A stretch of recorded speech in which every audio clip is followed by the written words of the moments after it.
En este contenido descubriremos la fuerza excepcional de la sal como herramienta en la lucha espiritual. Detallaremos su valor de manera fácil y comprensible para que todos logren entender cómo emplearla correctamente y de manera pura. Presta atención. ¿Te has preguntado alguna vez por qué existen 3 acciones específicas con la sal que pueden eliminar cualquier maleficio y atraer bendiciones de prosperidad hacia ti? ¿Recuerdas cuando Jesucristo dijo a sus seguidores: ustedes son la sal de la tierra? Permanece con nosotros hasta el final de este video, ya que revelaremos la importancia de la sal como instrumento espiritual y te garantizamos que las revelaciones te sorprenderán. Antes que nada, es fundamental admitir una realidad inmutable. Todo fue creado por Dios y para su gloria. Nada existe sin su consentimiento, incluyendo la sal, diseñada con un fin específico. No existe ningún elemento en este mundo que no haya sido formado por la poderosa mano del Creador.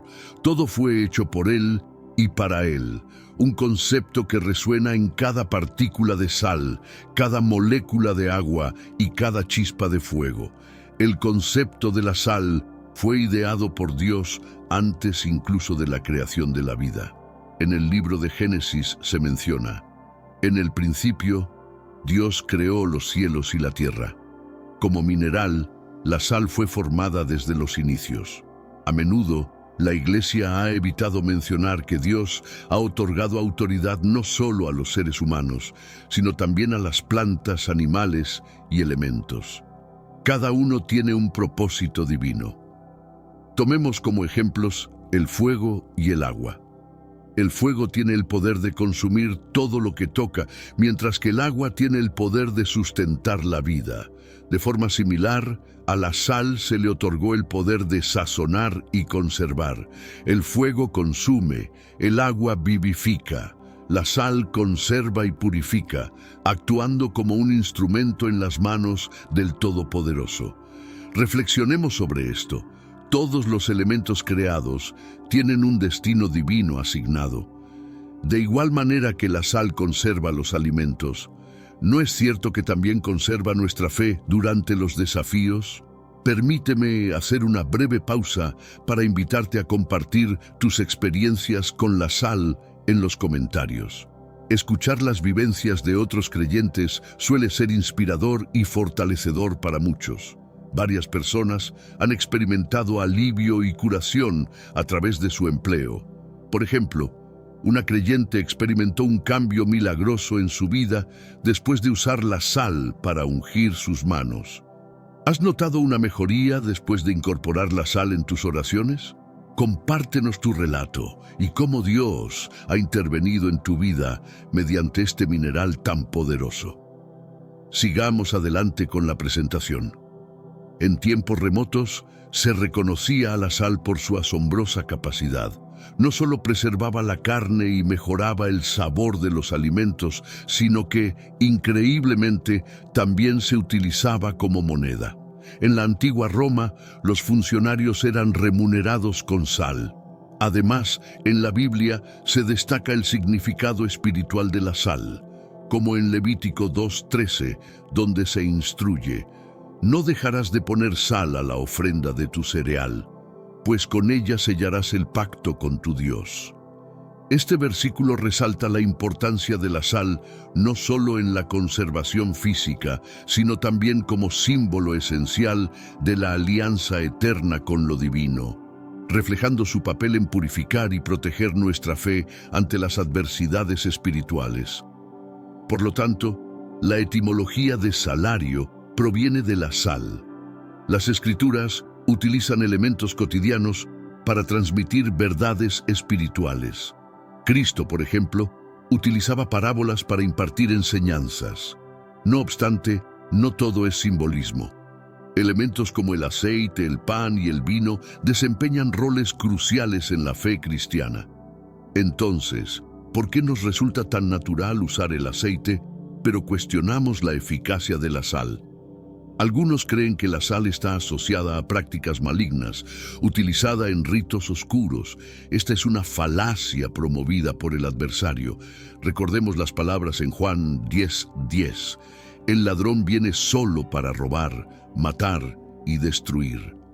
El adversario intenta ocultarnos la verdad sobre la sal. Antes de seguir, comparte este video con alguien que aprecies, ya sea por WhatsApp o Facebook. Como creyentes, nuestro objetivo es difundir las enseñanzas de nuestro Señor a cuantas más personas mejor. Si deseas seguir el camino de Dios y disfrutas de contenidos como este, comenta abajo, "Quiero más", para saber si te interesan nuevos estudios. Lo espiritual se refleja en lo material. Dios emplea sus creaciones para efectuar su propósito. Tomemos como ejemplo el aceite de la unción, mencionado unas 20 veces en las Sagradas Escrituras. Fue aplicado sobre la cabeza del sumo sacerdote y sus descendientes en el Antiguo Testamento, así como sobre el tabernáculo y su mobiliario, para consagrarlos como santos y dedicados al Señor. Estos usos se pueden consultar en Levítico 8 y Éxodo 25. A los israelitas se les prohibió estrictamente fabricar el aceite de la unción para uso personal, como se detalla en Éxodo 30. Los ingredientes de este aceite incluían mirra, canela y otros elementos naturales. Es importante notar que ni el aceite ni sus componentes poseen poderes sobrenaturales por sí mismos. No era el aceite el que confería poder, sino la obediencia a Dios y el acto de santificación lo que importaba. Si Dios ordena ungir con aceite, debemos obedecer, debemos reflexionar seriamente. Dios nos insta a emplear sus creaciones con intención. Si Él nos manda ungir con aceite, lo hacemos sin cuestionar. Entonces, ¿por qué no actuamos de igual manera con la sal? Estamos desatendiendo una herramienta poderosa que Dios nos ha proporcionado. La sal, al igual que el aceite, ocupa un lugar sagrado cuando la empleamos conforme a la voluntad divina. Como dice Mateo 5:13, vosotros sois la sal de la tierra. No permitamos que el enemigo nos prive de esta verdad.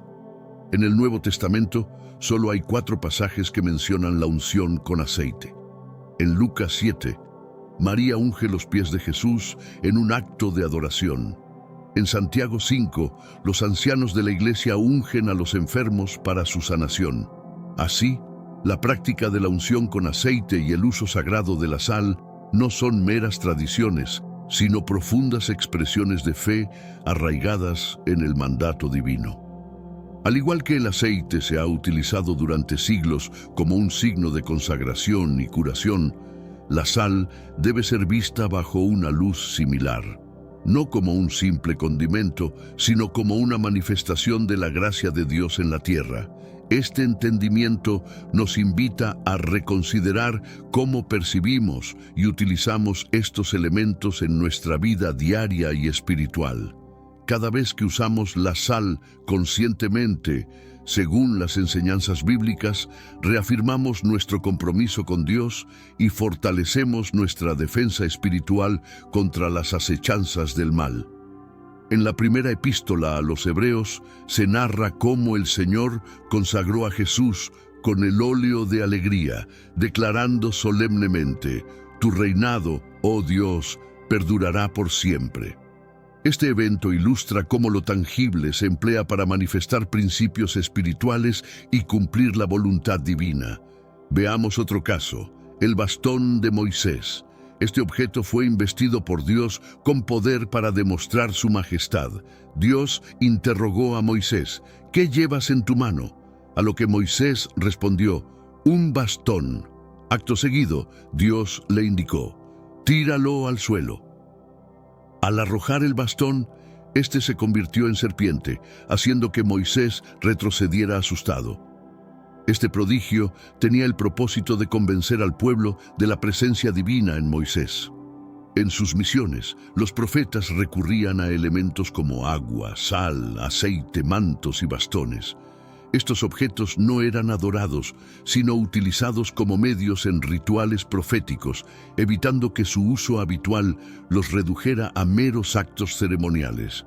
Nuestra discusión se basa estrictamente en las Escrituras, sin desviaciones. Esto representa la verdadera palabra de Dios. El antagonista es un impostor.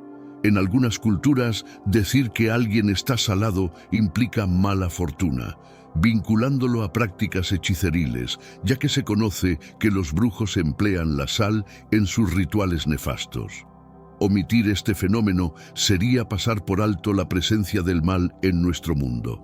La presencia de maldad y seres malintencionados es palpable. La magia que proviene de una fuente divina no existe. Toda práctica que no sigue la guía del Espíritu Santo y las Escrituras es considerada hechicería. El adversario, imitando y distorsionando las creaciones de Dios, trata de manipular las herramientas divinas para su provecho. Es un falsificador malévolo. Se apodera de los instrumentos de Dios y pervierte su creación. Satanás trató de tentar a Jesús, ofreciéndole los reinos del mundo, autoridad que había sido sustraída al hombre. Según Mateo 4, el tentador llevó a Jesús a un monte alto, le mostró todos los reinos del mundo y su magnificencia, y le propuso: todo esto te entregaré si te postras y me adoras. Sin embargo, el hombre, por su desobediencia inicial, había perdido esa autoridad, permitiendo así que Satanás se apoderara de los reinos del mundo. Meditemos seriamente. ¿Somos conscientes de cómo el enemigo procura desvirtuar lo sagrado? ¿Empleamos las herramientas que Dios nos ha proporcionado con reverencia y propósito? Debemos recordar siempre que lo material puede ser un espejo de lo espiritual, y nuestra responsabilidad es usar estas herramientas con fe y sumisión a Dios. Como se expone en Efesios 6, nuestra lucha no es contra seres de carne y hueso, sino contra gobernantes, contra autoridades, contra los poderes de este mundo oscuro, contra fuerzas espirituales malignas en los ámbitos celestiales. Hermanos míos, estamos viviendo los últimos días en esta tierra. Quiero recalcar que ya todas las profecías se están cumpliendo y se acerca el momento del fin. Te pregunto ahora, si hoy fuera el día del rapto de la iglesia, ¿estás preparado? Decidí lanzar para ustedes mi libro digital Caminos de la Revelación, descifrando la Biblia por completo.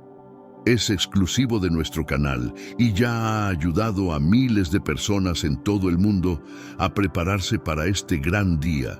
Sumérgete ahora mismo en las profundidades de Palabra de Dios y prepárate para este gran día descargando este material que enriquecerá tu vida espiritual. No pierdas el tiempo. Haz clic en el enlace disponible en el primer comentario fijado y descarga de inmediato. Las unidades son limitadas, por lo que es crucial actuar. Ahora, para asegurar el acceso a este poderoso material, hazlo ahora antes de que se acaben las unidades. Por lo tanto, la relevancia de la sal y el aceite en nuestras prácticas espirituales no es simplemente ritualística, sino profundamente enraizada en la autoridad divina que estos elementos simbolizan. De forma similar a cómo el aceite ha sido utilizado históricamente para ungir y consagrar, la sal representa purificación y protección, no solo física, sino también espiritual. Reconocer y emplear la sal, conforme a los dictados bíblicos, refuerza nuestra conexión con Dios, sirviendo como un recordatorio constante de nuestra misión de mantener la santidad en un mundo que a menudo se desvía hacia el caos y la corrupción. En cada acto de unción o uso de sal, reafirmamos nuestro compromiso de vivir bajo los principios divinos, desafiando así las manipulaciones del enemigo que busca distorsionar la verdad y usurpar lo que es sagrado. La Biblia nos muestra que tanto Dios como sus profetas han usado la sal desde la creación del mundo. En el relato bíblico de Sodoma y Gomorra, mencionado en Génesis 19, encontramos un ejemplo de esto.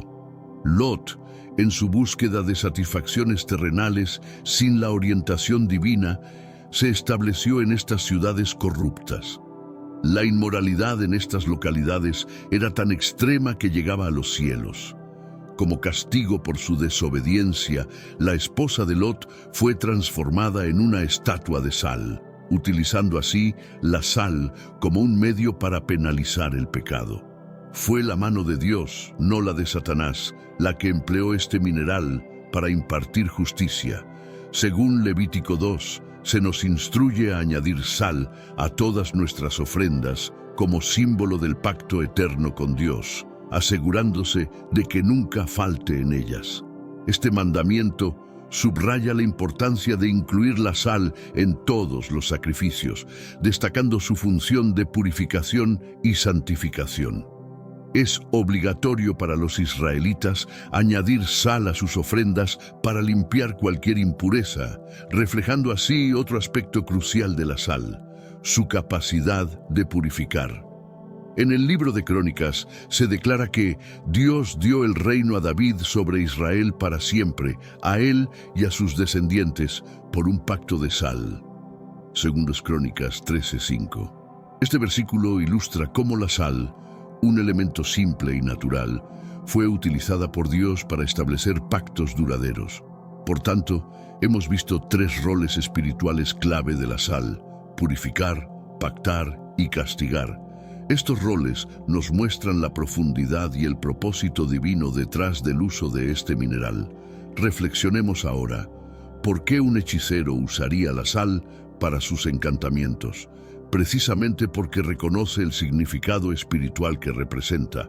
Se percató de que es un mineral creado por el Todopoderoso que conecta el mundo material con el espiritual, dotado de estas tres potestades específicas que, si se emplean en su contra, podrían causarle gran daño. El enemigo ha intentado convencer tanto a los cristianos como al mundo en general de que la sal es una herramienta del mal, utilizada únicamente por hechiceros. Pero hoy entenderás que la sal es más que una reliquia del Antiguo Testamento olvidada. Es una herramienta vital y vigente.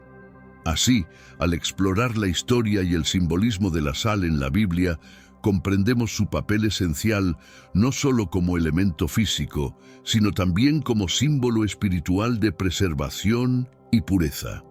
Esta comprensión nos invita a revalorizar la sal más allá de su uso culinario, reconociéndola como un elemento sagrado dotado de un profundo significado espiritual.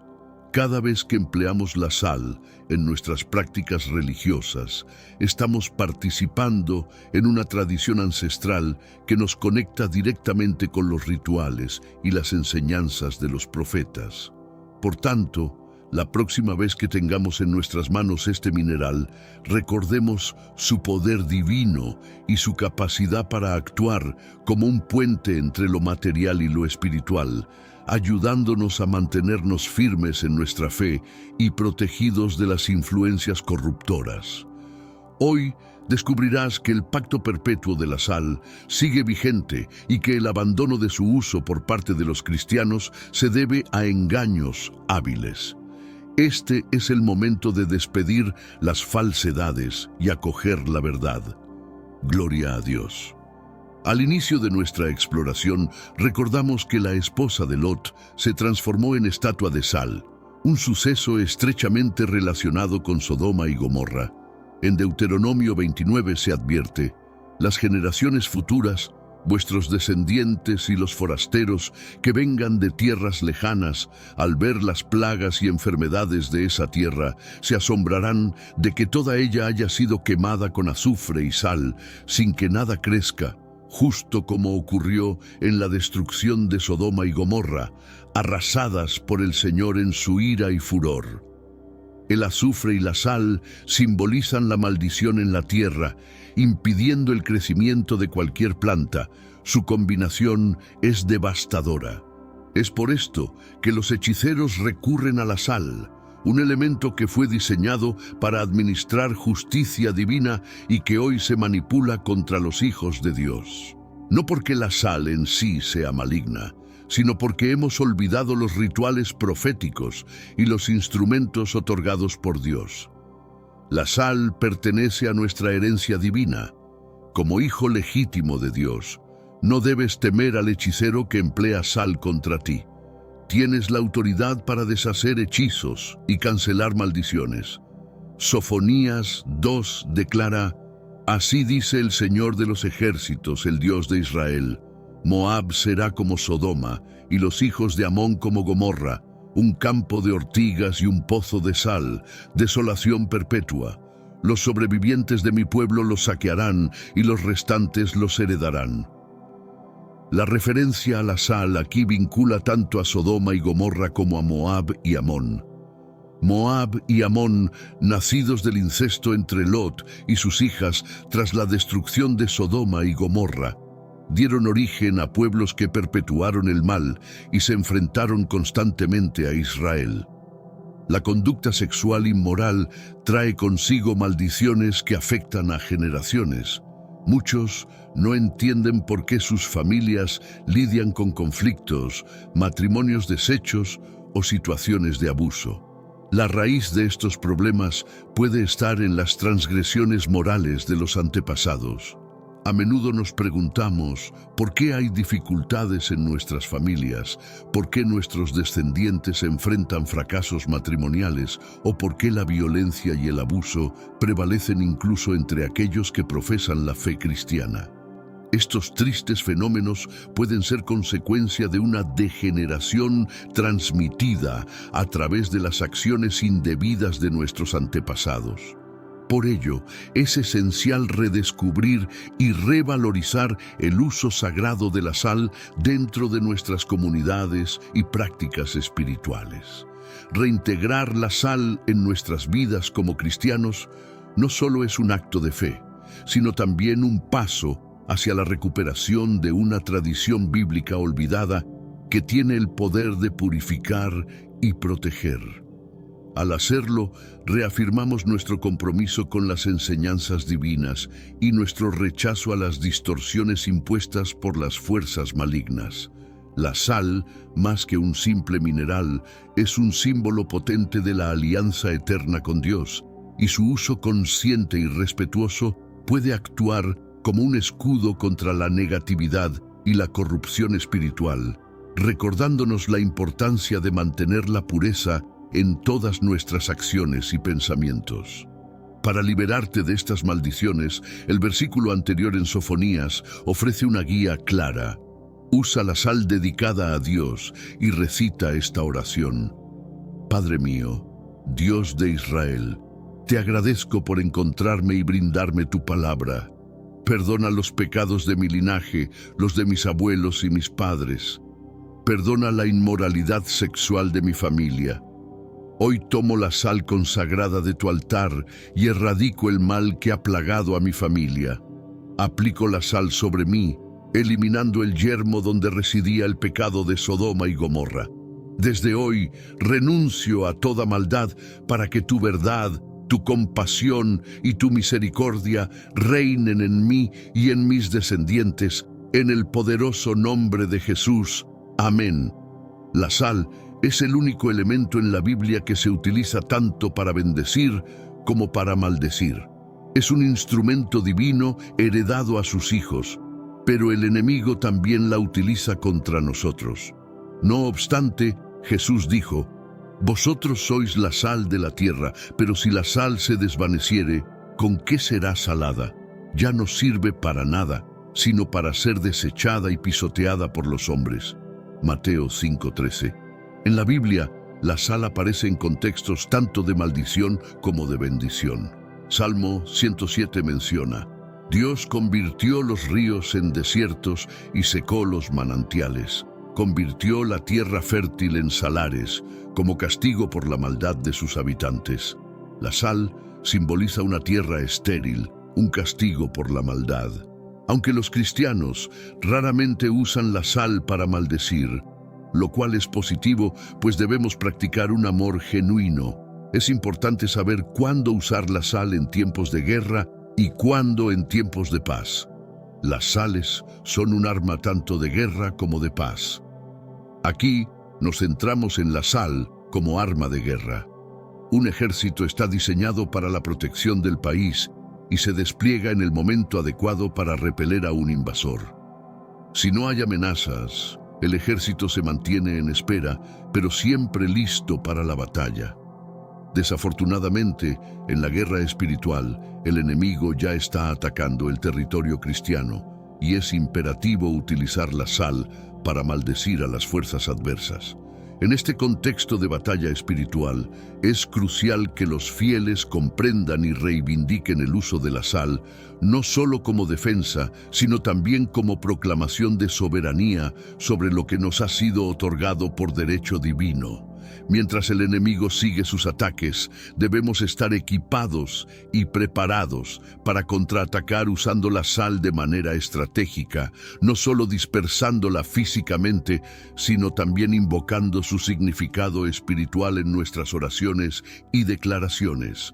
Al hacerlo, fortalecemos nuestras fronteras espirituales, marcando nuestro territorio como protegido y santificado bajo la gracia de Dios.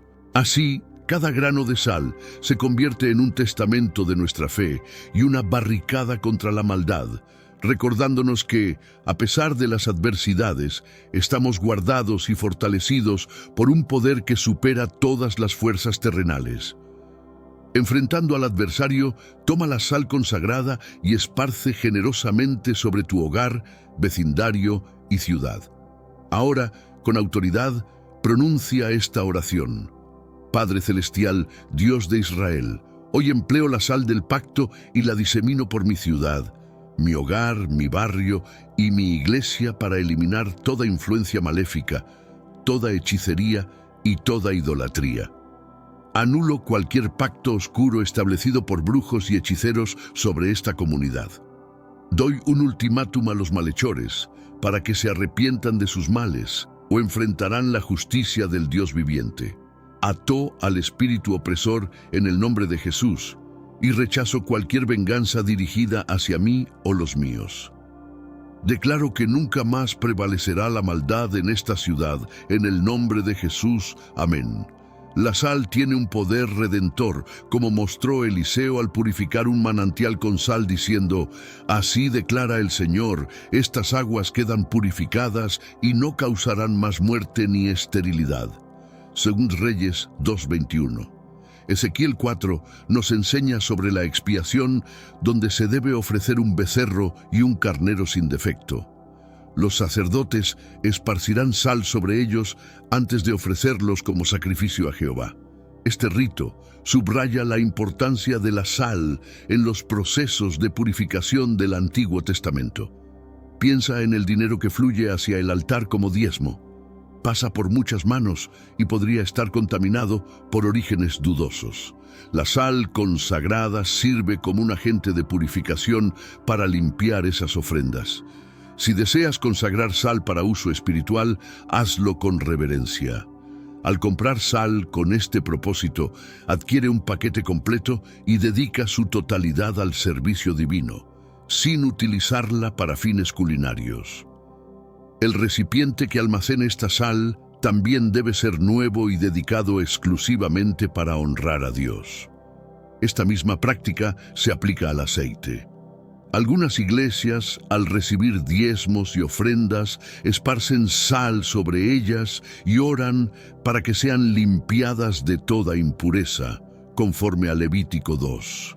Aunque no todas las comunidades realizan este acto simbólico, hay quienes entienden la necesidad de que el fruto de su trabajo sea puro antes de ofrecerlo y usan la sal consagrada en casa para este fin. El pacto de la sal, según Números 18:19, establece que todo lo ofrecido de las cosas santas que los hijos de Israel presenten a Jehová, lo he dado a ti y a tus hijos, por pacto de sal perpetuo delante de Jehová para ti y tu descendencia contigo. Así, el convenio de la sal perdura hoy y continuará vigente, uniendo lo divino con nuestras prácticas espirituales diarias. Con esta práctica ancestral, Es esencial reconocer y reforzar el uso de la sal no solo como un símbolo de pureza y consagración, sino también como una herramienta estratégica en la guerra espiritual contra las fuerzas del mal.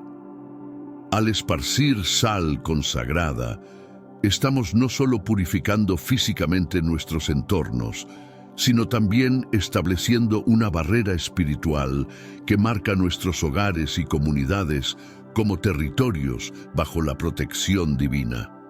Este acto refleja nuestra fe y determinación de vivir en un ambiente santificado, libre de influencias negativas y malignas. La sal, por lo tanto, se convierte en un recordatorio constante de nuestro compromiso con Dios y un símbolo de la defensa espiritual activa que mantenemos contra cualquier entidad que busque perturbar la paz y la santidad de nuestras vidas. Para aquellos que honran a Dios, y puede que piensen que estas prácticas eran solo para los israelitas, les recuerdo que ustedes son injertos en el mismo árbol bajo el amor del Padre Celestial, que otorga sus bendiciones a quienes le buscan en las Escrituras. La sal, conocida por sus propiedades conservadoras, simboliza la durabilidad y lealtad, atributos esenciales de lo eterno y frecuentemente usados como símbolo de un pacto duradero. En Oriente, la sal ha sido vista como un emblema de estabilidad y permanencia, especialmente en las relaciones amistosas. Tradicionalmente, un lazo de amistad se sellaba compartiendo sal. Colocar sal en la comida que se comparte entre dos personas garantiza una amistad duradera y una promesa de lealtad perpetua que fortalece la unión entre ambos, comprometiéndolos a no traicionarse ni dañarse. Se decía que una vez que alguien comía la sal de otro durante una comida, se convertían en amigos de por vida. El Señor deseaba que cada sacrificio fuese un recordatorio de su relación perpetua con su pueblo. Durante los pactos antiguos, las partes solían comer juntos, incluyendo sal en sus alimentos, lo que simbolizaba una lealtad y fidelidad inquebrantables al acuerdo. De acuerdo con Números 18, romper o traicionar un pacto de sal podría resultar en consecuencias mortales. Una vez, un historiador estadounidense investigaba en una ciudad del Medio Oriente cuando la noche lo sorprendió. Consciente de los peligros de viajar de noche, el hombre optó por refugiarse en una tienda a lo largo del camino, que probablemente pertenecía a ladrones. A pesar del riesgo, la necesidad de resguardo lo llevó a hablar con el propietario, quien confesó ser un ladrón y cuestionó al viajero sobre cómo podía confiar en que no lo mataría o robaría. El viajero propuso un pacto de sal y el ladrón aceptó, invitándolo a cenar con él. Compartieron pan salado y al día siguiente, el ladrón vigiló las pertenencias del estadounidense, devolviéndolas intactas por la mañana. El ladrón luego escoltó al viajero hasta su destino, protegiéndolo durante el viaje. Este acto mostró que incluso un ladrón respeta un pacto de sal como un compromiso sagrado que se honra hasta la muerte. Este tipo de acuerdo sigue siendo válido en el Oriente hoy día, manteniendo su fuerza incluso después del fallecimiento de uno de los pactantes. En otro contexto, un comerciante que fue a comprar 100 ovejas descubrió que el pastor tenía 300, revelando la abundancia y la providencia aún en transacciones simples, resaltando la importancia de la honestidad y la confianza mutua en todas las interacciones. Este incidente resalta la importancia y el poder de los pactos tradicionales como el de la sal, que no solo prevalece en el tiempo, sino que también trasciende culturas y situaciones. El respeto por estos acuerdos antiguos implica una profunda reverencia por la palabra dada y por las promesas hechas, considerándolas sagradas y vinculantes independientemente del contexto en que se formen. Así, la sal no solo condimenta o preserva nuestros alimentos, sino que también fortalece los lazos humanos y asegura la integridad y la confianza entre las partes. Esta práctica, aunque milenaria, sigue siendo un testimonio de la capacidad humana para establecer y mantener relaciones basadas en el respeto mutuo y la confianza, elementos esenciales para cualquier sociedad civilizada y moralmente estructurada. A través de este entendimiento, se reconoce que los principios que guían tales pactos son eternos y universales, fundamentales para fomentar y perpetuar la paz y la armonía entre los pueblos. Cuando el comerciante se encontró con que no podía pagar por todas las ovejas, el pastor sugirió un pacto de sal, comprometiéndose a entregar las 300 ovejas con la condición de que el comerciante pagase las 200 restantes en 60 días. Ambos acordaron y sellaron su compromiso compartiendo un alimento con sal. Lamentablemente, el comerciante falleció a los 30 días, pero su hijo, consciente del acuerdo, cumplió con el pacto a los 60 días y pagó la deuda pendiente. Este ejemplo ilustra que el pacto de sal es un compromiso mutuo, serio y sagrado, no solo entre hombres, sino como una representación del acuerdo entre Dios y el hombre, subrayando la importancia de la reciprocidad y el respeto en todas nuestras relaciones. No puedes simplemente prometer algo a Dios y luego actuar a tu antojo. Dios valora y honra a aquellos que le son fieles. La promesa divina es clara. Él será nuestro Padre y nosotros sus hijos, pero es esencial recordar cumplir con sus mandamientos, como se menciona en Éxodo 20. La Biblia también relata la importancia del Valle de la Sal en las victorias israelitas, donde David, por ejemplo, se hizo célebre tras derrotar a 18,000 arameos y posteriormente a 10,000 edomitas en el mismo valle, un lugar que sigue siendo un misterio geográfico pero significativo en la historia bíblica. Este lugar simboliza la lucha y la victoria obtenida a través del esfuerzo y la fe, demostrando que aunque Dios asegura la victoria final, cada uno debe enfrentar y luchar sus propias batallas. Aunque es vital orar y buscar a Dios, también es crucial actuar y demostrar nuestra fe a través de nuestras acciones. Así como David demostró que Dios estaba con él, nosotros debemos activamente buscar y trabajar por las bendiciones que deseamos, no solo esperando pasivamente que sucedan.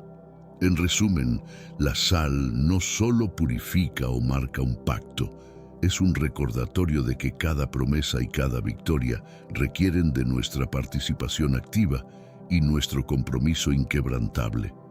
Como cristianos, no deberíamos conformarnos con una fe pasiva, sino esforzarnos constantemente por manifestar nuestra creencia en cada aspecto de nuestras vidas, asegurando que nuestras acciones reflejen la profundidad de nuestra fe. Además, esta narrativa resalta la durabilidad y la fuerza moral de los pactos establecidos bajo principios sagrados como el de la sal. En la vida diaria, tal como en los tiempos bíblicos, los compromisos no deben tomarse a la ligera. Cada acuerdo, cada palabra dada, porta en sí un peso espiritual y ético, reflejando nuestra integridad y nuestra relación con lo divino. Al igual que el hijo del comerciante honró el pacto de su padre, nosotros también estamos llamados a mantener nuestra palabra y cumplir con nuestras promesas, no solo ante los hombres, sino ante Dios. Este acto de fidelidad no solo preserva el legado de aquellos que nos precedieron, sino que también fortalece nuestra propia fe y confianza en la justicia divina. Así, el pacto de sal se convierte en un símbolo eterno de la alianza entre la humanidad y Dios, recordándonos la importancia de vivir con rectitud, responsabilidad y respeto hacia los compromisos que formamos. En efecto, la motivación parece escasa. No hay interés en sacrificarnos más allá de lo mínimo necesario para considerarnos devotos fieles. Nos conformamos fácilmente, sin verdadera gratitud. anhelando las más grandes bendiciones con el menor esfuerzo posible. ¿Qué se espera entonces de un cristiano para lograr sus bendiciones? La solución es clara. Debe luchar por ellas. Tomemos como ejemplo la vida de David, que nos enseña cómo la sal puede ser tanto una bendición como una maldición. Si entras en la lucha decidido a vencer, la sal actuará como bendición, pero si enfrentas el conflicto con resignación, diciendo que haces lo posible, entonces la sal se convertirá en tu condena. Así actúa el hechicero. Si éste maldice tu hogar con sal y tú no te has consagrado a Dios, la maldición surtirá efecto. Pero si comprendes que la sal es una herramienta divina y vives en lealtad y honor hacia Dios, ninguna calamidad o maldición te afectará. Un fiel debe orar, ayunar, consagrarse, ser justo y pío, manteniéndose íntegro ante Dios, viviendo una vida espiritualmente rica. Sin esa dimensión espiritual, algo esencial falta en la existencia. La sal inicia este enfrentamiento espiritual. En muchas ocasiones, Jesús curó usando solo su palabra, aunque también recurrió a acciones simbólicas para demostrar que era el Hijo del Creador. Según Juan 9, cuando Jesús vio a un hombre ciego de nacimiento, sus discípulos inquirieron: «Maestro, ¿quién pecó, este hombre o sus padres, que nació ciego?»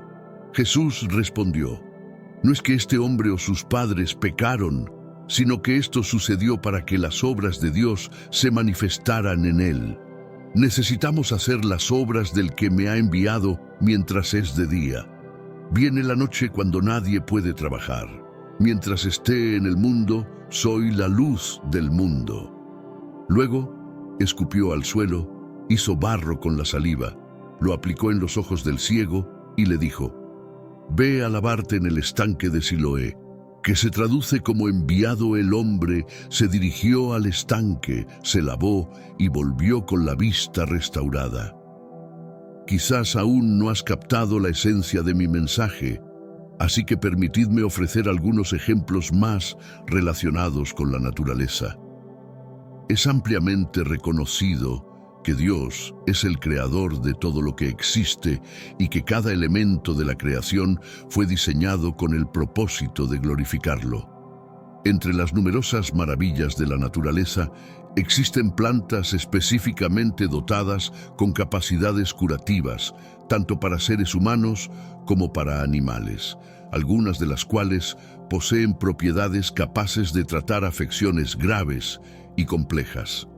De hecho, muchos medicamentos contemporáneos, tales como la aspirina y la morfina, se originan a partir de estas plantas.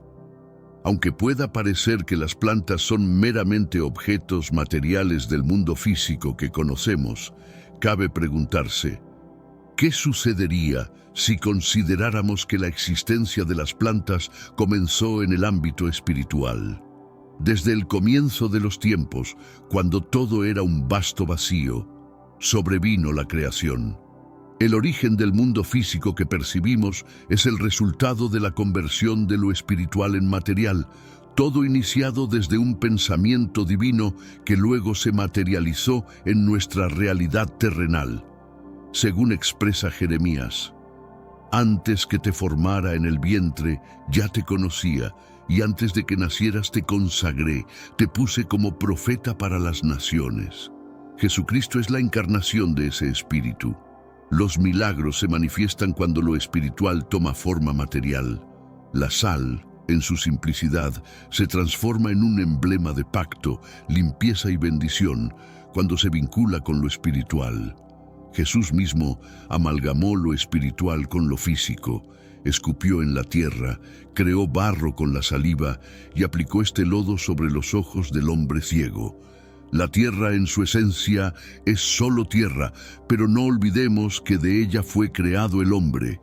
La saliva es básicamente agua, y el agua fue creada para sustentar la vida. Consciente de este poder, Jesús utilizó su autoridad para fusionar lo espiritual con lo material y obrar así un milagro.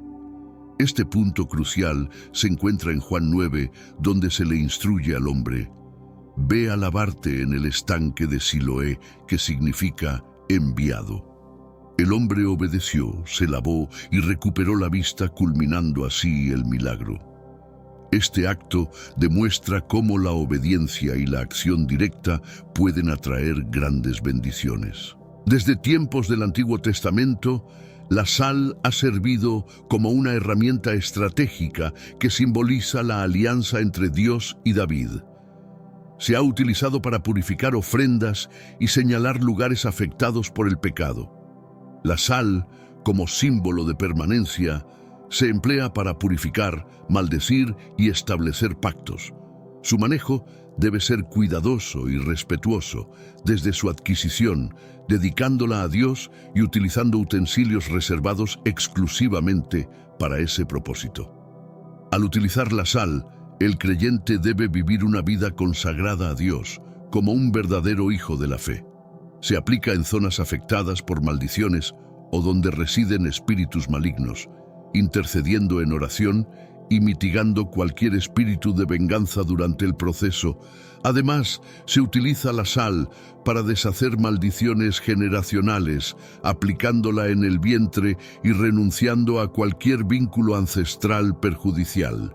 También se esparce sobre diezmos y ofrendas antes de ser presentadas en el altar, solicitando su purificación. En el hogar y en lugares sagrados se dispersa sal para confirmar que están bajo la protección divina, asegurando que ningún mal prevalezca.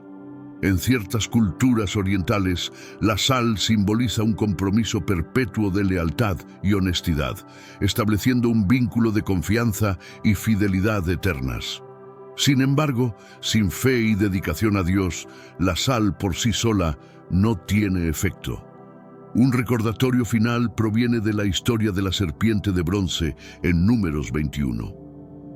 Tras dejar el monte Hor en ruta hacia el Mar Rojo para rodear la tierra de Edom, el pueblo de Israel se quejó de su suerte en el desierto, lo que llevó a Dios a enviar serpientes venenosas. Después de que el pueblo se arrepintiera, Dios instruyó a Moisés a crear una serpiente de bronce, y todo aquel que la mirase después de ser mordido sobreviviría. Aunque inicialmente fue un símbolo de salvación, con el tiempo la serpiente se convirtió en un ídolo, y el rey Ezequías finalmente la destruyó para corregir la idolatría del pueblo, que había olvidado que el milagro provenía de Dios y no de un objeto. Así, la sal, como la serpiente de bronce, debe ser utilizada como un instrumento al servicio de los hijos de Dios, y no ser venerada ni manejada ligeramente. Es una herramienta para manifestar la autoridad divina y debes usarla correctamente para mantener el favor de tu Padre Celestial. Bendiciones abundan para aquellos que viven sin quejas ni autocompasión, como guerreros en tiempos de guerra, siempre avanzando, nunca retrocediendo. Un cristiano permanece fiel a Dios en todo momento, manteniendo su fe inquebrantable.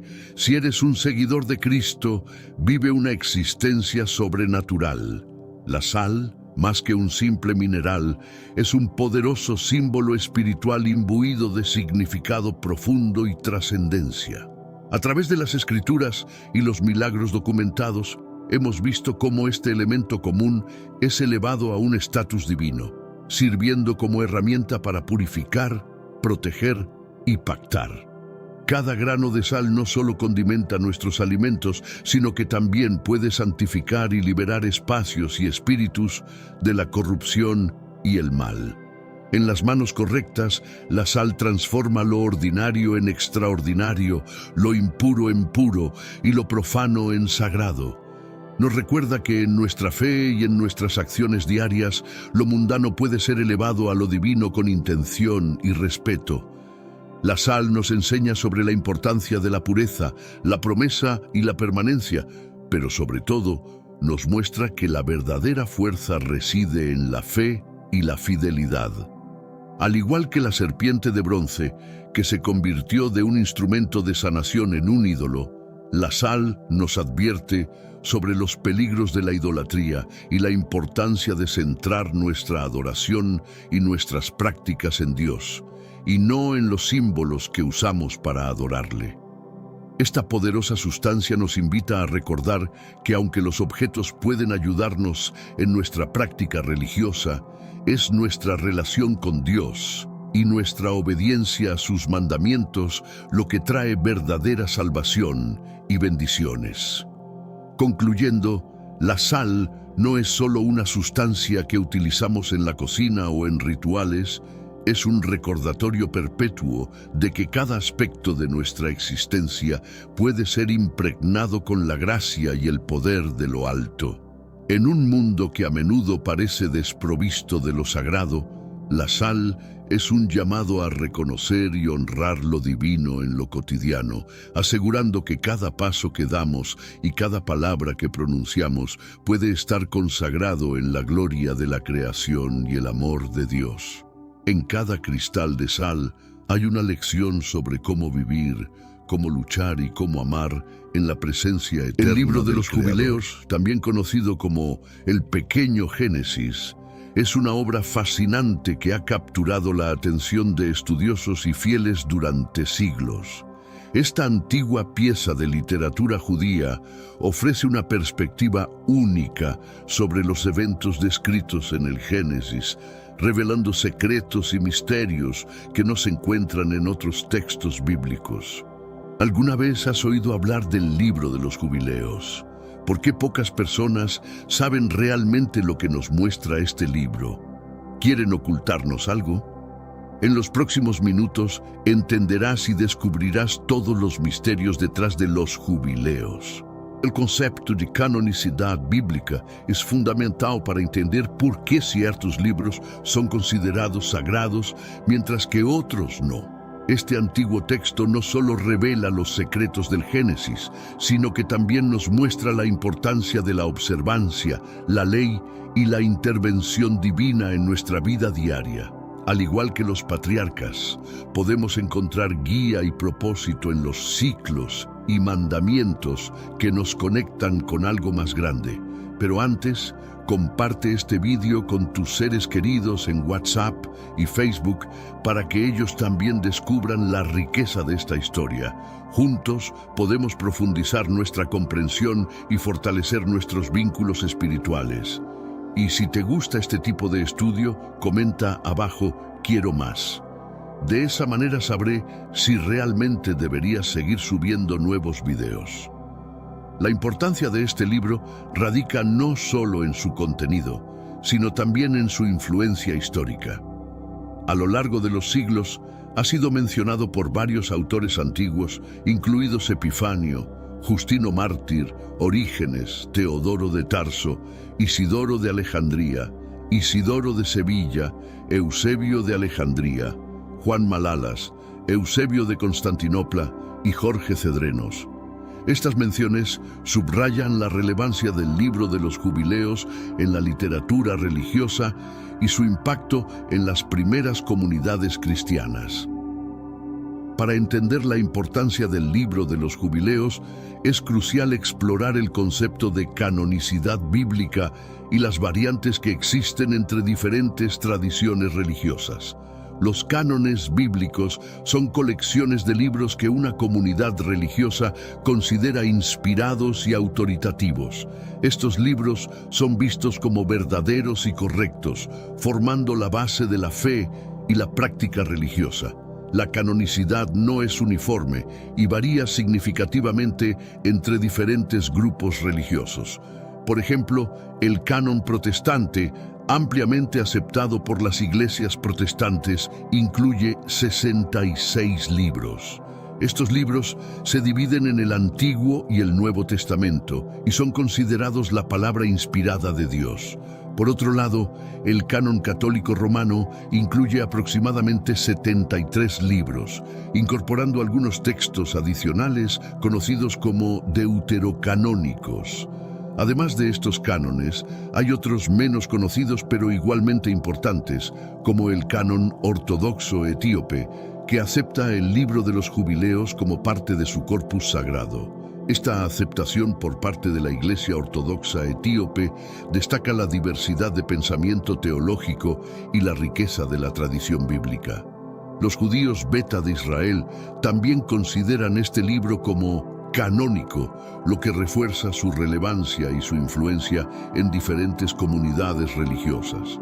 La exploración de estas variantes canónicas revela la complejidad y la riqueza de la tradición bíblica. Cada canon refleja la historia, la cultura y las creencias de la comunidad que lo adoptó. El reconocimiento del libro de los jubileos por diferentes tradiciones subraya su importancia y su impacto duradero en la fe y la práctica religiosa.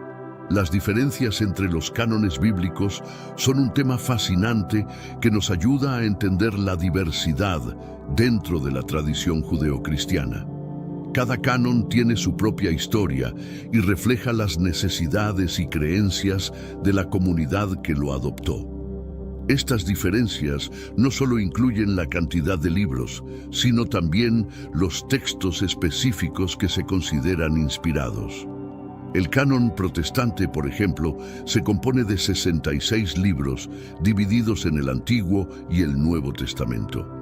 Esta selección fue influenciada por la Reforma Protestante, que buscaba una vuelta a las fuentes originales de la fe cristiana. En contraste, el canon católico romano incluye 73 libros, incorporando textos adicionales conocidos como deuterocanónicos, que son aceptados por la Iglesia Católica, pero no por las iglesias protestantes. El canon ortodoxo etíope es aún más amplio y diverso, incluyendo libros como el Libro de los Jubileos, que no se encuentran en otros cánones. Esta inclusión refleja la rica tradición literaria y teológica de la Iglesia Ortodoxa etíope y su apertura a una variedad de textos sagrados. Los judíos Beta de Israel también aceptan el Libro de los Jubileos, destacando su importancia en la tradición judía etíope. Estas diferencias entre cánones nos muestran cómo la tradición bíblica no es monolítica, sino que está formada por una rica tapicería de textos y creencias. Cada comunidad ha seleccionado y preservado los libros que consideran más importantes para su fe y práctica, lo que nos da una visión más amplia y profunda de la herencia religiosa judeocristiana. El Libro de los Jubileos es a menudo referido como el Pequeño Génesis, un nombre que refleja su contenido y su relación con el Génesis bíblico.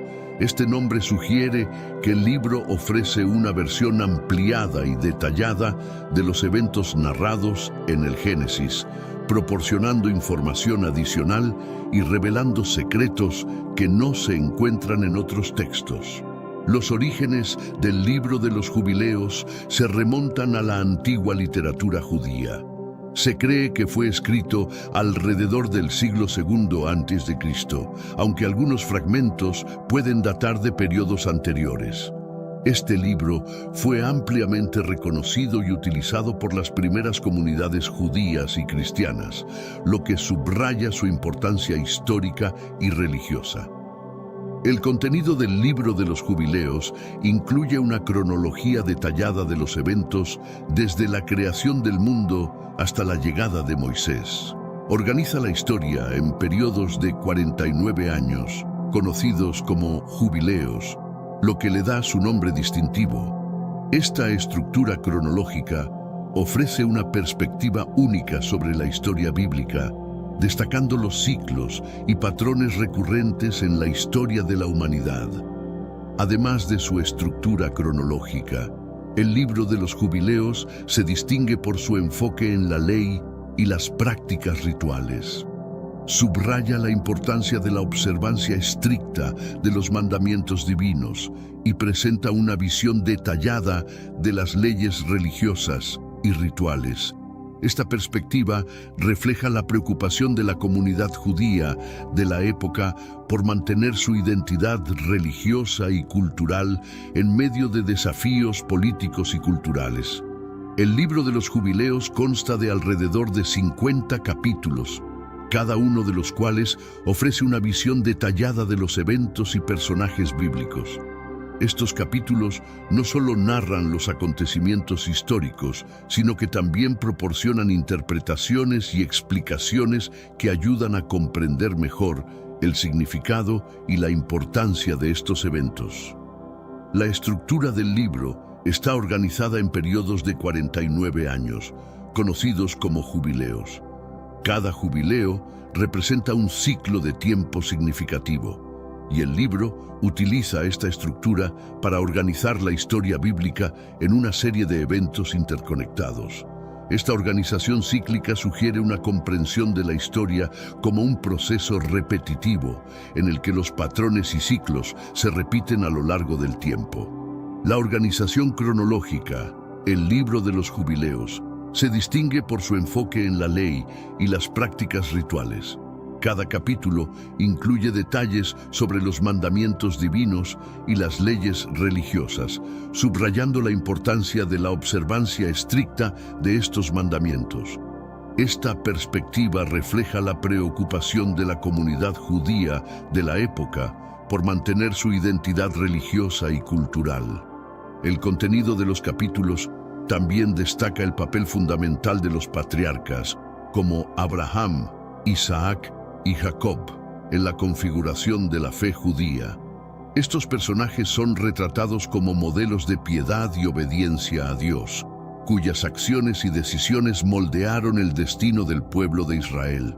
Sus historias se vuelven a contar y reinterpretar a la luz de los valores y creencias de la comunidad judía en ese momento, enfatizando su continua importancia para la fe e identidad judías.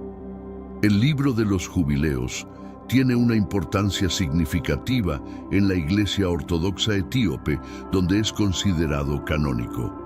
Esta aceptación subraya la diversidad de tradiciones dentro del cristianismo y cómo diferentes comunidades valoran textos distintos. La Iglesia Ortodoxa Etíope ha mantenido una rica tradición literaria que incluye libros que no son aceptados por otras ramas del cristianismo. La canonicidad del libro de los jubileos en esta iglesia refleja su profunda conexión con la historia y la cultura etíope. La Iglesia Ortodoxa Etíope, una de las más antiguas del mundo, tiene una tradición de incluir textos que ofrecen una perspectiva única sobre la fe y la práctica religiosa. El libro de los jubileos, con su enfoque en la cronología sagrada y la observancia de la ley, encaja bien en esta tradición. La aceptación de este libro también destaca la influencia de la comunidad judía en Etiopía. Los judíos Beta de Israel, una comunidad judía etíope, también consideran canónico el libro de los jubileos. Esta intersección de tradiciones judías y cristianas en Etiopía ha contribuido a una visión religiosa rica y multifacética que valora la diversidad de textos sagrados. Hermanos míos, estamos viviendo los últimos días en esta tierra. Quiero recalcar que ya todas las profecías se están cumpliendo y se acerca el momento del fin. Te pregunto ahora, si hoy fuera el día del rapto de la iglesia, ¿estás preparado? Decidí lanzar para ustedes mi libro digital Caminos de la Revelación, descifrando la Biblia por completo. Es exclusivo de nuestro canal y ya ha ayudado a miles de personas en todo el mundo a prepararse para este gran día. Sumérgete ahora mismo en las profundidades de Palabra de Dios y prepárate para este gran día descargando este material que enriquecerá tu vida espiritual. No pierdas el tiempo. Haz clic en el enlace disponible en el primer comentario fijado y descarga de inmediato. Las unidades son limitadas, por lo que es crucial actuar. Ahora, para asegurar el acceso a este poderoso material, hazlo ahora antes de que se acaben las unidades. El hecho de que el libro de los jubileos sea canónico en la Iglesia Ortodoxa Etíope también ha llevado a una mayor preservación y estudio de este texto. Gracias a esta aceptación, el libro ha sido transmitido a través de los siglos, permitiendo a los estudiosos modernos acceder a una obra que de otro modo podría haberse perdido. La conservación de este texto en Etiopía es un testimonio de la importancia que se le ha atribuido y de su valor continuo para la comprensión de la historia y la teología. El nombre del libro de los jubileos en lengua etíope antigua, también conocido como Metshafe Kufale, tiene un significado profundo que refleja su contenido y propósito. Este nombre, traducido como el libro de las divisiones, sugiere una organización y estructura específicas que son centrales para la narrativa del libro. La palabra Kufale en etíope antigua denota partición o división, lo que se relaciona directamente con la forma en que el libro divide la historia en periodos de jubileos. Estos periodos, cada uno de 49 años, estructuran la narrativa de una manera que destaca los ciclos y patrones en la historia sagrada. Esta división cíclica proporciona una visión única de la historia bíblica, enfatizando la repetición y la continuidad. El uso del término Metshaf, que significa libro, en combinación con Kufale, también subraya la importancia de la escritura y la preservación de la historia y la ley. En una época en que la transmisión oral era común, la creación de un libro de divisiones refleja un esfuerzo consciente por documentar y codificar la historia de una manera duradera. Este enfoque en la escritura y la documentación es crucial para la preservación de las tradiciones y creencias religiosas. La lengua etíope antigua, perteneciente a la familia de lenguas afroasiáticas, está relacionada lingüísticamente con las lenguas semíticas. Esto conecta al libro de los jubileos no solo con la tradición etíope, sino también con una herencia lingüística más amplia que incluye el hebreo y el arameo. Esta conexión lingüística refuerza la importancia del libro en el contexto de las tradiciones religiosas del Medio Oriente y el Cuerno de África. El libro de los jubileos, escrito originalmente en hebreo, tiene una rica historia de traducción y preservación que lo conecta con diversas tradiciones lingüísticas. Aunque la versión hebrea original no ha sobrevivido, las traducciones al etíope antiguo, griego y latín han jugado un papel crucial en la conservación de este texto. Estas traducciones reflejan la amplia difusión y la importancia del libro en diferentes contextos culturales y religiosos. La traducción al etíope antiguo, también conocida como Ge'ez, es particularmente significativa. El Ge'ez es una lengua semítica que pertenece a la familia afroasiática, relacionada con el hebreo y el arameo. Esta conexión lingüística sugiere que el libro de los jubileos compartía una herencia cultural y religiosa con otros textos importantes del Medio Oriente. La traducción al Ge'ez ha permitido que el libro sea preservado y estudiado dentro de la tradición etíope. Del Ge'ez, el libro de los jubileos también fue traducido al griego y al latín. Estas traducciones reflejan la influencia del libro en las primeras comunidades cristianas y su aceptación en diferentes regiones del mundo antiguo. Aunque no han sobrevivido versiones completas en griego o latín, los fragmentos existentes y las citas en escritos de autores antiguos han ayudado a reconstruir partes del texto original. Las relaciones lingüísticas del texto no solo muestran la difusión del libro de los jubileos, sino que también destacan su importancia en la formación de la teología y la historiografía judía y cristiana. Cada traducción aporta una perspectiva única, enriqueciendo nuestra comprensión del texto y su impacto en diferentes comunidades religiosas. La diversidad lingüística del libro de los jubileos subraya su relevancia duradera y su capacidad para conectar a personas de diferentes culturas y épocas. El libro de los jubileos ha sido mencionado por varios autores antiguos, lo que subraya su importancia y su impacto en las primeras comunidades judías y cristianas. Estas menciones proporcionan evidencia de la amplia aceptación y el respeto que este texto recibía, así como su influencia en la formación de la teología y la práctica religiosa. Epifanio, Justino Mártir, Orígenes y Teodoro de Tarso son algunos de los autores antiguos que mencionan el libro de los jubileos en sus escritos. Estas menciones indican que el libro era conocido y valorado por importantes figuras religiosas y teológicas de la antigüedad.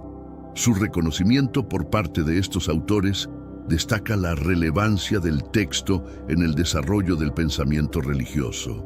Además de estos autores, otros como Isidoro de Alejandría, Isidoro de Sevilla, Eusebio de Alejandría, Juan Malalas, Eusebio de Constantinopla y Jorge Cedrenos también hacen referencia al libro de los jubileos. Estas menciones en diversos contextos y periodos reflejan la persistencia del libro y su impacto duradero en diferentes tradiciones religiosas. Cada una de estas menciones aporta una pieza al rompecabezas de cómo el libro de los jubileos fue percibido y utilizado a lo largo del tiempo. La presencia del libro de los jubileos en los escritos de estos autores antiguos no solo muestra su aceptación, sino que también proporciona información valiosa sobre cómo era interpretado y utilizado en diferentes contextos. Estos autores citan el libro en discusiones teológicas, históricas y legales, lo que indica que el texto era considerado una fuente autorizada y respetada. La diversidad de menciones y contextos refleja la riqueza y la complejidad del impacto del libro de los jubileos. El descubrimiento de los rollos del Mar Muerto ha proporcionado una valiosa visión sobre el uso y la importancia del libro de los jubileos en la comunidad de Qumrán. Estos rollos, encontrados entre 1947 y 1956 en varias cuevas cerca del Mar Muerto, incluyen numerosos fragmentos del libro de los jubileos, lo que sugiere que este texto era ampliamente utilizado y valorado por esta comunidad. La comunidad de Qumrán, conocida por su rigor en la observancia de la ley y su vida comunitaria estricta, encontró en el libro de los jubileos un texto que resonaba con sus propias creencias y prácticas. El enfoque del libro en la observancia de los mandamientos divinos y su detallada cronología sagrada reflejaba los valores y preocupaciones de esta comunidad. Los numerosos fragmentos encontrados indican que el libro era copiado y estudiado extensamente. Los rollos del Mar Muerto incluyen versiones del libro de los jubileos en escritura aramea cuadrada, lo que proporciona evidencia adicional sobre la antigüedad y la difusión del texto. La comparación de estos fragmentos con la versión etíope del libro ha demostrado que la traducción etíope es una representación precisa y literal del texto original. Este hallazgo subraya la fidelidad de la transmisión del texto a lo largo del tiempo y su importancia continua. El uso del libro de los jubileos en la comunidad de Qumrán también pone de relieve su influencia en otras tradiciones religiosas. Los hallazgos de Qumrán han enriquecido nuestra comprensión del judaísmo del Segundo Templo y de cómo textos como el libro de los jubileos jugaron un papel crucial en la formación de la identidad y la práctica religiosa de esta comunidad. La preservación de este libro en los rollos del Mar Muerto es un testimonio de su valor duradero y su relevancia en la historia religiosa. El libro de los jubileos ha sido preservado a través de diversas versiones y traducciones a lo largo de los siglos, lo que subraya su importancia y su influencia duradera. Aunque la versión hebrea original no ha sobrevivido, las traducciones al ge'ez, etíope antiguo, griego y latín han sido cruciales para la conservación de este texto. Estas traducciones reflejan la amplia difusión del libro y su aceptación en diferentes contextos culturales y religiosos. La versión en ge'ez es particularmente significativa debido a su precisión y fidelidad al texto original. El ge'ez, una lengua semítica relacionada con el hebreo y el arameo, ha permitido la preservación de muchos textos antiguos importantes. La traducción del libro de los jubileos al ge'ez ha sido fundamental para su estudio y comprensión en la tradición etíope, donde el libro es considerado canónico. Las traducciones al griego y al latín también han jugado un papel crucial en la difusión del libro de los jubileos. Aunque no han sobrevivido versiones completas en estos idiomas, los fragmentos existentes y las citas en los escritos de autores antiguos han permitido a los estudiosos reconstruir partes significativas del texto. Estas traducciones reflejan la influencia del libro en las primeras comunidades cristianas y su importancia en el desarrollo de la teología y la exégesis bíblica. La diversidad de versiones y traducciones del libro de los jubileos no solo muestra su amplia aceptación, sino que también destaca su capacidad para resonar en diferentes contextos culturales y religiosos. Cada traducción aporta una perspectiva única y enriquece nuestra comprensión del texto y su impacto. La preservación de este libro a través de múltiples traducciones es un testimonio de su valor duradero y su relevancia en la historia religiosa. El libro de los jubileos presenta una estructura cronológica única que organiza la historia en periodos de 49 años, conocidos como jubileos. Este marco cronológico es central para la narrativa del libro y proporciona una perspectiva distintiva sobre la historia bíblica. Los jubileos, cada uno compuesto por 7 ciclos de 7 años, estructuran los eventos de manera que destacan los patrones y ciclos repetitivos en la historia sagrada. La cronología de los jubileos comienza con la creación del mundo y se extiende hasta la llegada de Moisés. Esta estructura ofrece una visión ordenada y sistemática de la historia bíblica, organizando los eventos en un marco temporal que enfatiza la continuidad y la repetición. Cada jubileo marca un periodo significativo de tiempo, y el libro utiliza esta organización para resaltar la intervención divina en la historia. Este enfoque cíclico de la historia refleja una comprensión teológica particular, donde los eventos no son lineales, sino que se repiten en patrones predecibles. Esta perspectiva sugiere una visión del tiempo como algo sagrado y ordenado por Dios, donde cada ciclo de 49 años representa una renovación y una oportunidad para la redención.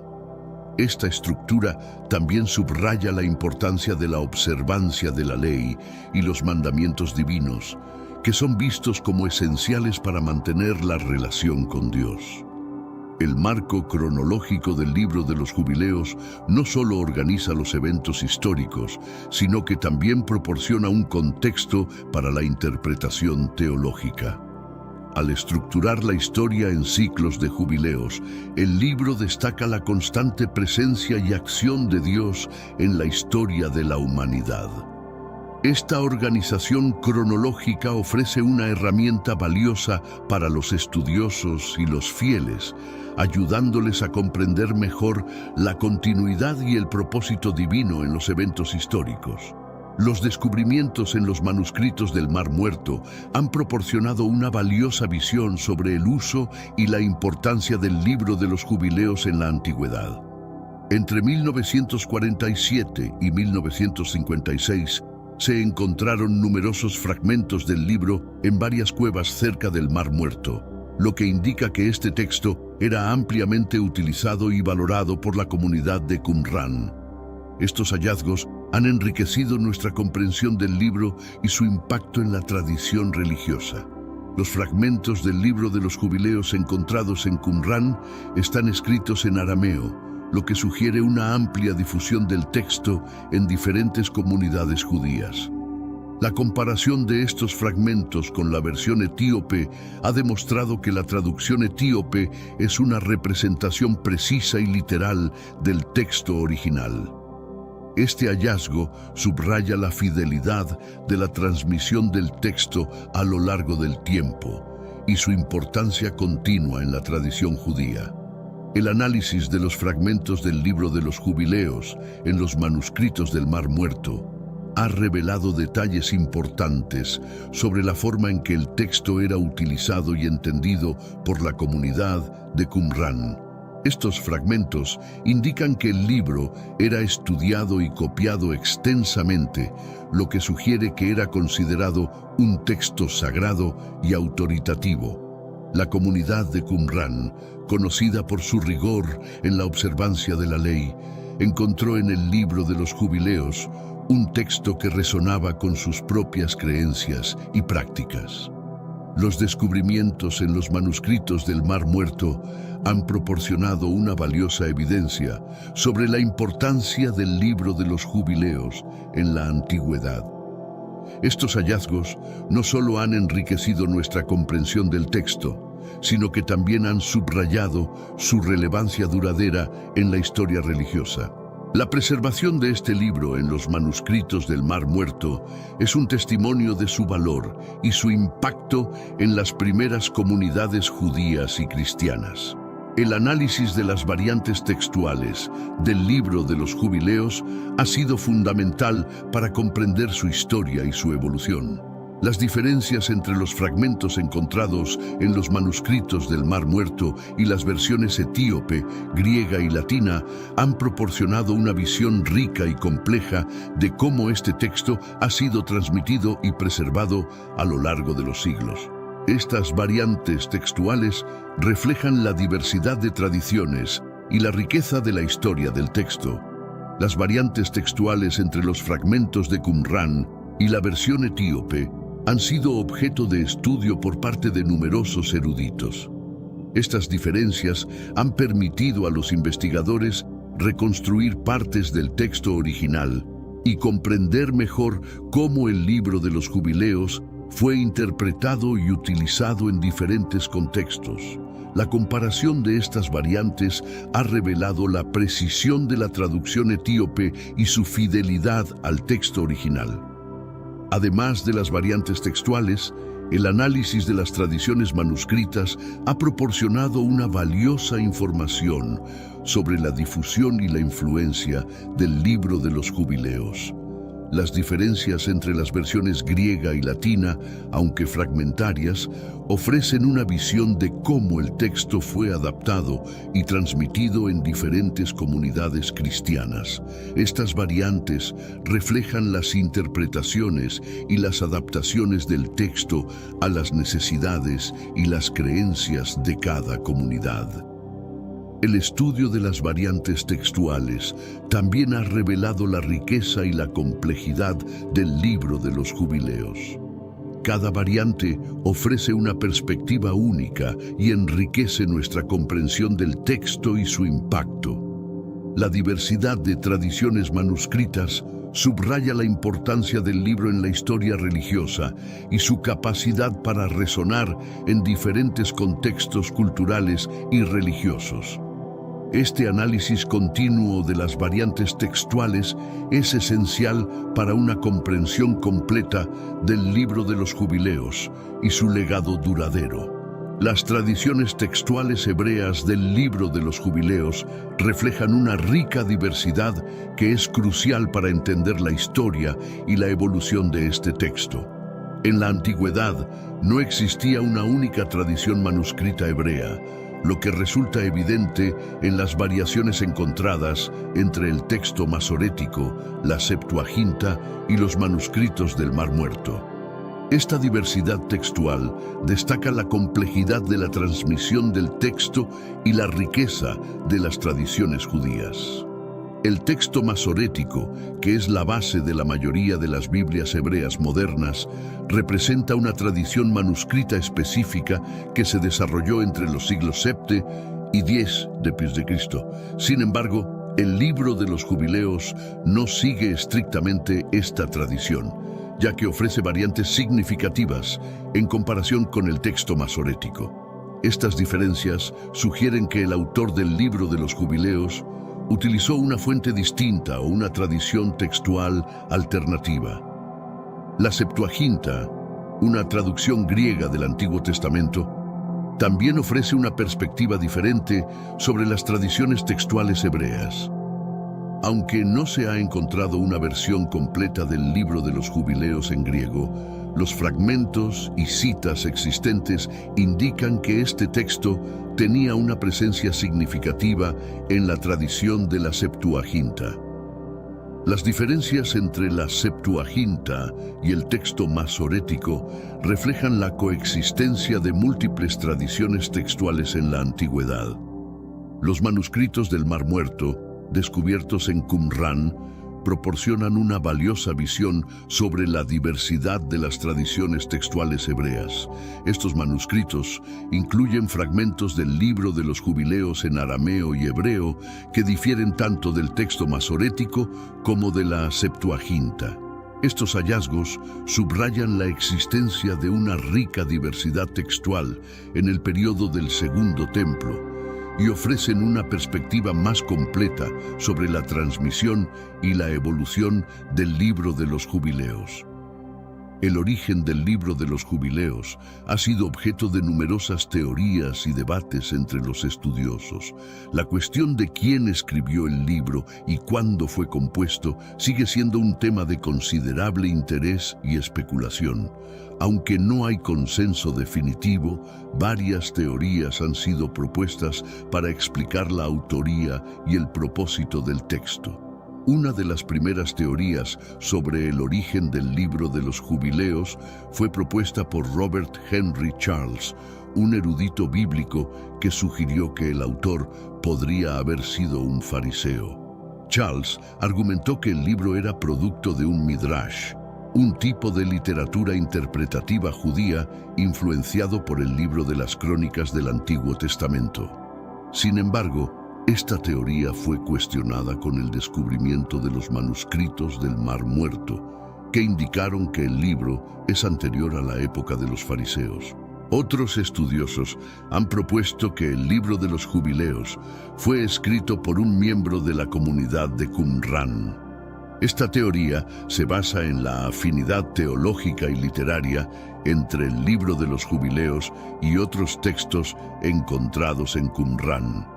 La comunidad de Qumrán, conocida por su rigor en la observancia de la ley y su vida comunitaria estricta, podría haber producido el libro como una forma de codificar y preservar sus creencias y prácticas. A pesar de las diversas teorías, la cuestión del origen del Libro de los Jubileos sigue siendo en gran medida especulativa. Lo que es claro, sin embargo, es que el libro desempeñó un papel crucial en la formación de la teología y la práctica religiosa en varias comunidades judías antiguas.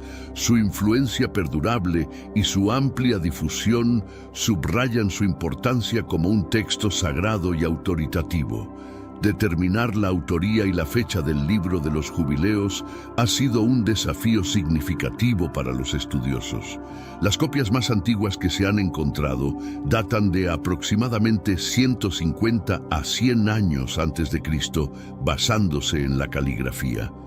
Sin embargo, hay evidencia que sugiere que el libro podría haber sido escrito mucho antes de esta fecha, posiblemente alrededor de 200 años antes de Cristo o incluso antes. La autoría del Libro de los Jubileos es igualmente incierta. Tradicionalmente se ha atribuido a Moisés, ya que el libro afirma que fue escrito por él durante los 40 días que pasó en el monte Sinaí. Según esta tradición, el arcángel Miguel dictó las palabras mientras Moisés las anotaba. Esta afirmación se encuentra en el propio texto del libro y refleja una visión teológica que conecta el libro directamente con la revelación divina. Sin embargo, muchos estudiosos modernos cuestionan esta autoría tradicional y sugieren que el libro fue escrito por un autor anónimo que pertenecía a una comunidad judía piadosa. La comunidad de Qumrán es una posible candidata, dado que se han encontrado numerosos fragmentos del libro de los jubileos entre los manuscritos del Mar Muerto. Esta comunidad, con su enfoque en la ley y la observancia ritual, podría haber sido el contexto en el que se compuso el libro. La fecha de composición del libro de los jubileos sigue siendo un tema de debate. Aunque las copias más antiguas datan de aproximadamente 150 a 100 años antes de Cristo, algunos estudiosos creen que el libro fue escrito en el siglo III o II antes de Cristo. Esta datación se basa en el análisis del contenido y el contexto histórico del texto. A pesar de la incertidumbre, lo que es claro es que el libro de los jubileos ha tenido una influencia duradera en la tradición judía y cristiana. El libro de los jubileos ocupa un lugar significativo en la tradición judía, especialmente entre ciertas comunidades que lo consideran una fuente autoritativa de leyes y enseñanzas religiosas. Su enfoque en la cronología sagrada y la observancia de la ley ha resonado con comunidades judías que valoran estos aspectos de la práctica religiosa. La aceptación del libro por los judíos Beta de Israel y su uso en la tradición etíope subrayan su importancia continua.